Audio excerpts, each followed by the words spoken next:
Okay, isang mapagpalang araw uli sa ating lahat mga kapatid. Dito ulit tayo para magbahagi muli ng salita ng Panginoon. Hopefully na saan man kayo naroon ay maabot kayo ng salita ng Panginoon. So nasa episode 24 na po tayo at patuloy nating ipahayag ang dakilang layunin ng Diyos kung bakit niya nilikha ang tao. So last meeting na-share natin na kung bakit tayo nilikha ng Diyos ay para may magpuri sa Kanya. At ito yung ginagawa natin, tayo man nakakilala sa ating Panginoon. So ito yung lagi nating ginagawa every Sunday, every time, kahit tayo kumakain, tayo umiinom, ano man ginagawa natin. Nagpupuri tayo sa ating Panginoon kasi ito yung dakilang layunin niya sa atin. At sa pamamagitan niya ng banal na kasulatan, dahil nag-aaral tayo, nakita natin itong mga bagay nito. Kaya nga, once na tayo ay natuto at higit sa lahat ay nakapag-aral ng salita ng Panginoon, nakapakinig, so nalalaman natin yung mga layunin ng mga ng Diyos para sa atin. So nilikha rin tayo ng Panginoon dito sa ating pag-aaralan, nilikha rin tayo ng Panginoon para magpasalamat tayo sa Kanya. So tayo po ba ay nagkakaroon ng pagkakataong magpasalamat sa Kanya? Dahil kilala natin siya o dapat natin siyang pasalamatan. So, mula sa banal na kasulatan, ang nais ng Panginoon ay ah, magpasalamat tayo sa Kanya sapagkat ito yung Kanyang kalooban. So, ang mga rason kung bakit tayo ay magpapasalamat dahil doon sa mga mabuting bagay na ginawa ng Diyos sa atin. At lalo higit doon sa mga ah, biyayang ipinagkakaloob ng Diyos sa atin. Sa unang Tesalonica chapter 5 verse 16, sabi rito, "Magalak kayong lagi, palagi kayong manalangin, magpasalamat kayo sa Diyos sa lahat ng pagkakataon sapagkat ito ang kalooban ng Diyos para sa inyong pakikipag-isa kay Kristo Jesus." So, masa natin dito yung nais ng Diyos na magalak tayo lagi. So, yung kagalakan na yan ay isang dahilan kung bakit tayo nagagalak ay yung nalaman natin na tayo ay nakipag-isa sa ating Panginoon.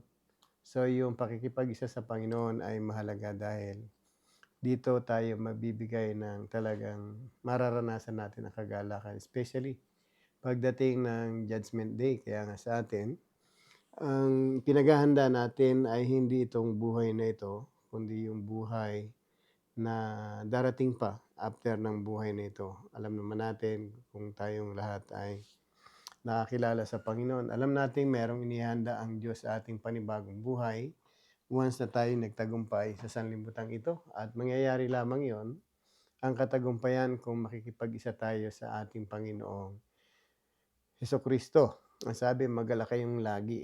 So may rason pala para tayo laging magalak. At higit sa lahat, palagi kayong manalangin. Bakit kailangan nating manalangin? Bakit gusto ng Diyos na tayo manalangin?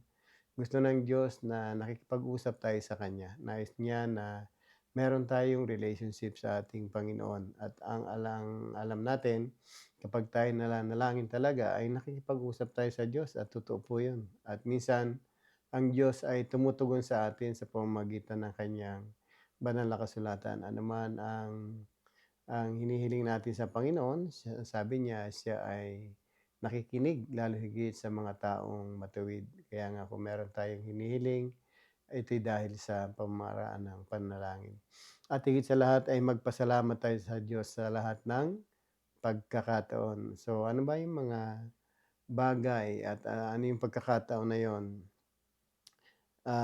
na dapat tayong magpasalamat sa Diyos? So mga marami tayong kakilala na hindi na nagagawa yung pagpapasalamat sa ating Panginoon. Dahil una, sa hindi nila pagkilala sa ating Panginoon.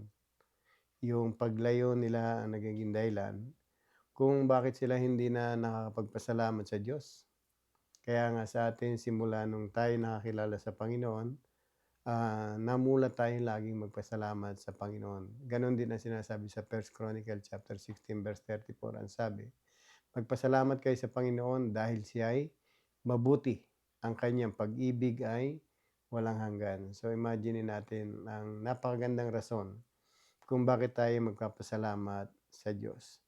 Una, yung sabi niya, dahil siya'y mabuti. Ano ba yung kabutihan ng Diyos? Umpisahan natin doon sa kung papaano nilikha ng Diyos ang tao. Ano yung kabutihang natanggap natin mula sa Diyos? So, tandaan natin, lahat ng meron tayo ay ang Diyos ang nag-prepare, ang Diyos ang nagbigay, at ang Diyos ang nagme-may-ari. Unang kabutihang ginawa niya sa atin, iniallow niya na tayo ay mabuhay. Magkaroon tayo ng katawan at binigyan niya tayo ng buhay. Kung bakit tayo ngayon ay nakakapagtrabaho, nakakapagsalita, nakakapag-relax o nakakapamasyal ay dahil sa Diyos na mabuti na siyang laging nagbibigay ng buhay sa atin. So, binigyan niya tayo ng pangangatawan na sobrang perfect. Wala kang pwedeng itapon o ipinta sa Diyos na naglikha sa iyo. Dahil lahat ng parte ng katawan nagpa-function properly. Not unless na i-destroy mo yung bagay na ito o yung sirain, talagang magpapasalamat tayo sa ating Panginoon dahil sobrang perpekto yung pagkalikha niya sa atin. Kaya nga doon pa lang, kaya natin siyang pasalamatan every time na tayo ay bumabangon sa ating higaan, namumulat ating mga mata, tayo ay binibigyan niya ng opportunity na magpasalamat sa Kanya at kasi buhay tayo. Kaya nga yung buhay natin ay hiram natin ito sa Panginoon at kung ina-acknowledge natin siya, nagme-may-ari ng buhay. So, ito yung rason din para tayo ay magpasalamat sa Kanya. So, tayo po ba ay nagpapasalamat pa sa Panginoon sa tuwing tayo ay bumabangon? Lalo higit yung makakauwi tayo sa bahay natin matapos tayo magtrabaho. Binigyan niya tayo ng kalakasan, binigyan niya tayo ng katalinuhan at binigyan niya tayo ng mga biyaya upang patuloy natin siyang makilala. So, yung kabutihan ng Panginoon sa pagkalikha pa lang makikita natin. At kung titingnan din natin doon sa Genesis chapter 2, noong unang nilikha si Adan ay binigyan din siya ng isang garden. So, pinagkaloob sa kanya isang garden kung nasaan ang lahat ng halaman doon, ang sabi, makakain niya. So, binigyan niya tayo ng pagkain o binigyan niya tayo ng mga halamang pwede nating kainin. Kaya nga sa oras na tayo ay kumakain, lagi tayong nagpapasalamat sa ating Panginoon kasi nga kahit may pera ka, kung wala ka ng mabibiling mga butil, wala kang mabibiling karne o isda o manok, hindi naman talaga tayo makakain. Kaya nga ang laging tanong natin, sino ba lumikha ng mga kinakain natin? So, walang iba kundi ang ating Diyos na mabuti. Kaya nga sa ating pagpapakilala sa Diyos kung bakit niya tayo nilikha, gusto niya pala tayo laging magpasalamat dahil sa kanyang kabutihan at sa pamamagitan ng mga nilikha ng Panginoon. So, tayo ngayon ay nai-enjoy natin yung buhay bilang tao. Sabi ko nga last time, kung ang araw kaya ay inilayo niya ng kaunti sa mundo, ano kaya mangyayari sa atin? Siguro mapoprosen tayong lahat at wala sigurong mabubuhay at hindi natin kayang mabuhay. Kaya nga yung mga planeta na malayo sa araw, mga walang nakatira o may buhay. Kung may buhay man yan, siguradong hindi yan hayop, hindi tao o hindi halaman. Kaya nga kung tayo ay merong pagkaunawa sa pagiging mabuti ng Diyos, makikita natin doon pa lang sa distance ng planeta sa mundo o sa araw, makikita natin yung kanyang kabutihan. Hindi niya ini-allow na ma-frozen tayo kapag lumayo ng konti ang ating kinalalagyan ng mundo. Kung lumapit naman tayo ng konti, baka masunog din tayo. Kaya nga napakabuti ng ating Panginoon. At hindi lamang yon, ang mga pagkain nating nilikha niya ay hindi nauubos. Bilyon na yung dumaang tao sa sanlibutan, hindi nauubos yung ipinrovide niyang pagkain. yung mga halaman, yung mga butil, yung mga karne, ano man ang nilikha ng Panginoon para ito sa kapakinabangan ng tao. Kaya nga kung hindi mo mapapansin yung nangyayari sa atin, bakit hanggang ngayon sa tagal ng nabuhay at sa tagal ng nagkaroon ng maraming tao na kumakain sa mga hayop o yung mga sa mga prutas o sa mga halaman, bakit hindi ito nauubos? 'Di ba? Kaya nga tayo, mapapansin natin, marami tayong talagang puwedeng ipagpasalamat sa Panginoon kung bakit pala gusto niya itong pasalamatan natin siya para, um, ma-please naman natin ang ating Diyos na nagbigay nito. Alam ba natin na hindi lamang pagkain ang binigay niya sa atin, kahit yung ating mga kasuotan. Sa pamamagitan ng mga halaman o mga punong kahoy o mga balat ng hayop, tayo rin ay nagkakaroon ng kasuotan. Gaano karaming tao ang nabuhay sa mundo na nakadamit lagi every time. Minsan nga, ang damit natin, di natin alam kung ano isusuot sa sobrang dami. Saan galing yung mga isinusuot natin? Kaya nga kung hindi tayo magpapasalamat sa Diyos dahil meron tayong 10 damit, so para bang wala tayong kasiyahan do'n sa mga kabutihan ng ating Panginoon. Kaya nga isang cabinet na yung iyong damit din hindi ka pa marunong magpasalamat sa Diyos, so talagang nalimutan mo na ang ating Panginoon. At sa pamamagitan niya ng kasuotan natin ay tayo ay nagkakaroon ng ano, ng, kaginhawahan. So hindi tayo nalalamigan, hindi tayo naiinitan, merong mga tamang, materyales ang binigay ng Diyos sa atin para mai-adjust natin yung ating sarili sa, sa limbutang ito na nilikha ng ating Panginoon. Kaya nga nung iniligay ang tao sa halamanan ng Eden, maraming purpose ang Panginoon. Maraming, ipinrepare ang Panginoon sa atin na puwede nating ma-enjoy upang tayo magpasalamat sa ating Diyos. At yung mga punong kahoy din na yan at mga nilikha niyang mga lupa na naging semento, na nagiging mga bakal, sa Diyos din lahat nagmula yan para magkaroon tayo ng tirahan. Kaya nga sa pamamagitan ng mga nilikha ng Panginoon, kung hindi natin i-appreciate yung kabutihan niya, talagang hindi tayo matututong magpasalamat sa ating Panginoon. At hindi lamang tayo binigyan ng Diyos ng pangangailangan natin. Hindi lamang tayo binigyan ng tubig, ng pagkain, ng damit, ng tirahan, ng buhay. Hindi lamang 'yun ang binigay ng Diyos sa atin, kaya nga napakabuti niya sa atin, eh. Binigyan niya pa tayo ng ano, ng, trabaho. Unang trabahong binigay ng Diyos sa atin ay hindi bilang isang, alipin kundi isang manager. Ang sabi nga rito sa verse 15 ng chapter 2 ng Genesis, inilagay ng Panginoong Yahweh ang tao sa halamanan ng Eden upang ito'y pagyamanin at pangalagaan. So, steward na lang pala tayo, manager tayo ng mga, ah, ginawa ng Diyos. So, para bang wala pa tayo sa panahon na kailangan mong magbungkal para makakain. So, dahil dito sa halaman ng Eden ito, everything is prepared by God. So, lahat ipinrepare niya para makain natin.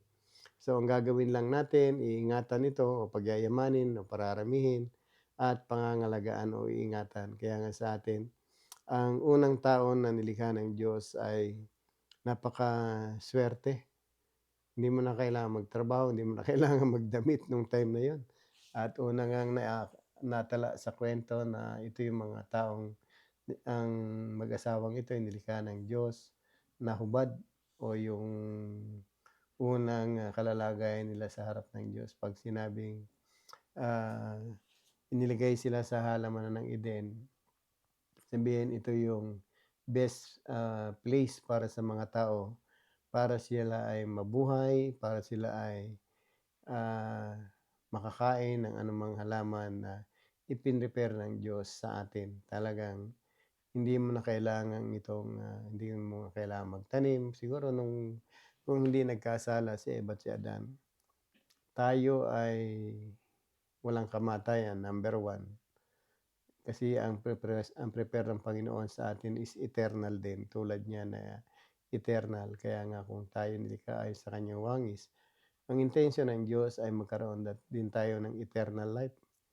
Do'n sa lumang, tipan ng eternal life, ito yung sa Garden of Eden, nung hindi pa nagkakasala ang tao.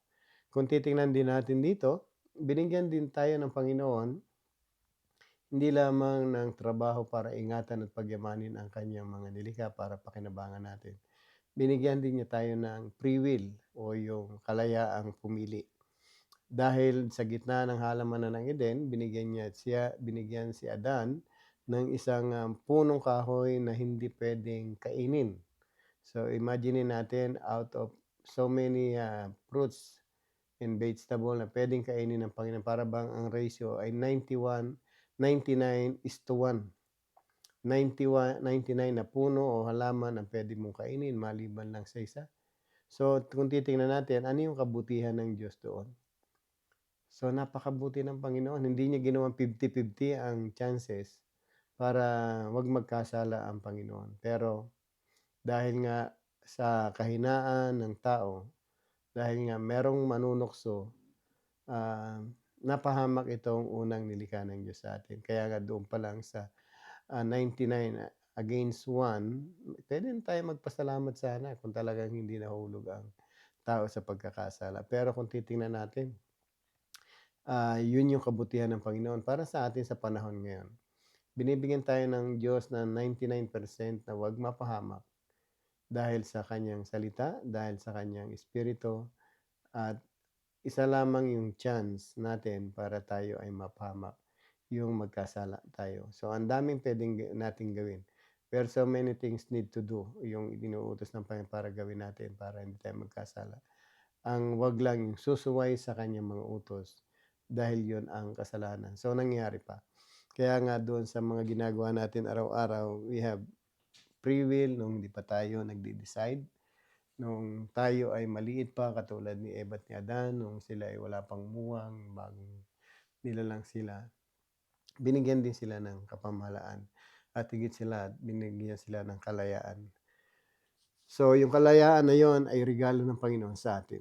Bagamat ang Diyos ang may gawa sa atin, kung bakit kailangan na natin magpasalamat sa Kanya, kasi ginawa niya tayong may kalayaan. Hindi tayo nilikha para maging katulad ng isang robot kung saan ang gusto ng Panginoon, wala kang magagawa, susunod at susunod ka. Dito alam natin na yung kalayaan na yan ay tanda ng pag-ibig ng Diyos sa atin, kasi nilikha ka niya ng may kalayaang pumili at piliin siya. Kaya nga sa atin, kung tayo ay ginamit natin yung kalayaan na yan para piliin ng Diyos, so blessing yung matatanggap natin. Kaya nga dito sa pinag-aaralan natin yan kung bakit tayo nagpapasalamat dahil sa napakaraming biyaya ng Diyos na ibinigay sa atin na hindi natin namamalayan. Kaya nga kung tayo ay nagkakasala ngayon, ginamit mo yung free will para 'wag sundin ang Diyos, at ang kasalanan ay pagsuway lamang sa Diyos. Kaya nga kung tayo ay natuto ng salita ng Diyos, binigyan tayo ng second chance na opportunity na makasunod uli sa Kanya sa pamamagitan ng Kanyang anak at sa tulong ng banal na Espiritu na ipinagkaloob ng anak sa bawat isa sa atin. At doon sa gitna ng halamanan, ang sabi roon, sa verse 16 ulit, ulitin ko, sinabi niya sa tao, makakain mo ang alimang bungang kahoy sa halamanan, maliban sa bunga ng punong kahoy na nagbibigay ng kaalaman tungkol sa mabuti at masama. Huwag na huwag mong kakanin ang bungang yun, sapagkat sa araw na kumain ka niyon, mamamatay ka. So kung mapapansin natin, talagang wala pang kamatayan dati. Eternal ang design ng Panginoon sa atin. Pero dahil nga hindi na nakatiis at natuhulog sa kasalanan tayo, yung si Eva at si Adan, so namana natin itong kamatayan, yung resulta ng kasalanan. Ang minamana natin ay hindi yung kasalanan ni Eva at ni Adan, ang minana natin ngayon ay yung resulta ng pagkakasala ni Eva at ni Adan, which is isa na itong kamatayan kung bakit may namamatay. So mapapansin natin dito sa sinabi rito ng Panginoon, wala pang kamatayan dito actually. At yung nung inilagay ang tao sa gitna ng halamanan, ang intensyon ng Panginoon sa atin, ma-enjoy natin yung garden na yon na bilang, nilikha ka ng Diyos ay, ipinepare niya ang lahat ng bagay na kakailanganin mo. At hindi lamang yun at, nung nilikha ng Diyos ang tao at inilagay sa halamanan, binigyan pa sila ng kapamahalaan para pagyamanin at ito yung unang trabaho natin para maging steward o manager ng mga nilikha ng Panginoon. So, binigyan din tayo ng free will at yung free will na yon to choose not to eat and to eat. Kaya nga tayo yung isang utos pa lang na yon ay, nahulog ang tao sa kasalanan. So, ano pa yung mga, benefits o yung blessing na binigay ng Diyos sa tao bukod doon sa, free will. Sabi rito, ayaw ng Diyos na nag-iisa ka rin. Sabi doon sa verse 18, matapos sa gawin ang lahat ng ito sinabi ng Panginoong Yahweh, hindi mabuting na mag-isa ang tao. So, ibig sabihin, nakita din ng Diyos ang pangailangan din natin. Isang malaking blessing yon kung bakit tayo ay kailangan magpasalamat sa Panginoon. Yung nakikita niya yung pangailangan natin. Kaya nga sabi rito, ah, bibigyan ko siya ng isang angkop na makakasama at makakatulong. So binigyan ng Diyos si Adan ng makakasama at makakatulong. Unang inilapit niya rito ay ang mga hayop, di ba? Which is hindi ito angkop sa kanya. At binigyan din si Adan o yung tao ng kapangyarihang magbigay ng pangalan doon sa lahat ng nilikha niya, sa lahat ng mga hayop na nilikha niya. Sabi nga, ipinaubayan niya rito ang pagbibigay ng pangalan. So kung titingnan natin ang laki ng tiwala ng Diyos sa tao, kung sa mga bagay na ipinagkatiwala niya sa atin, lalo higit kay Adan nung time na nilikha niya ang tao, binigyan niya ng karapatan o pinabaya sa kanya pangalanan ang lahat ng hayop na nilikha niya. So siguro kung bakit aso ang tawag natin sa aso or dog, talaga yan ay pinangalan ni Adan. Hindi natin alam kung talaga ang original na pangalan aso ay aso talaga. Excuse me. So at ganun pa man. So, yung isang karangalan binigay kay Adan o bilang tao, tayo bilang mga tao, binigyan tayo ng Diyos ng karapatang pangalanan natin din yung mga bagay na nilikha ng Diyos kung ano man ang itawag natin. So dito yung unang pagkalikha ng Diyos sa mga hayop, si Adan talaga yung nagbigay na mga pangalan. Kaya nga kung meron tayong natutuklasan niyang mga pangalan o hayop na kakaiba sa atin na may mga pangalan na, malamang si Adan yung nagbigay ng pangalan dito. Kaya nga sa atin, hindi lamang binigyan niya tayo ng kapamahalaan o ang tao binigyan ng kapamahalaan, binigyan pa niya ng ng, makakasama. So, alam niyo ba na isang blessing yung meron tayong kasama sa buhay at si Adan ay sobrang nasiyahan kasi ang goal ng Panginoon kung bakit bigyan siya ng makakasama para magkaroon siya ng kasiyahan. Kaya nga sabi rito, kaya nga pinatulog ng Panginoong Yahweh ang tao samantalang nahimbing. Kinuha niya ang isang tadyang ito at pinaghilom sa laman ng tapat niyon. At ang tadyang ang ginawa niyang babae, dinala niya sa lalaki at sinabi ng lalaki, sa wakas narito ang isang tulad ko, laman ng aking laman at buto ng ating buto. Babaeng tatawag sa kanya sapagkat sa lalaki siya kinuha. So, yung kabutihan ng Panginoon, hindi minsan natin na-appreciate. Kung bakit pala tayo may kapartner, Panginoon, ang Diyos ang nag-prepare niyan sa bawat isa sa atin.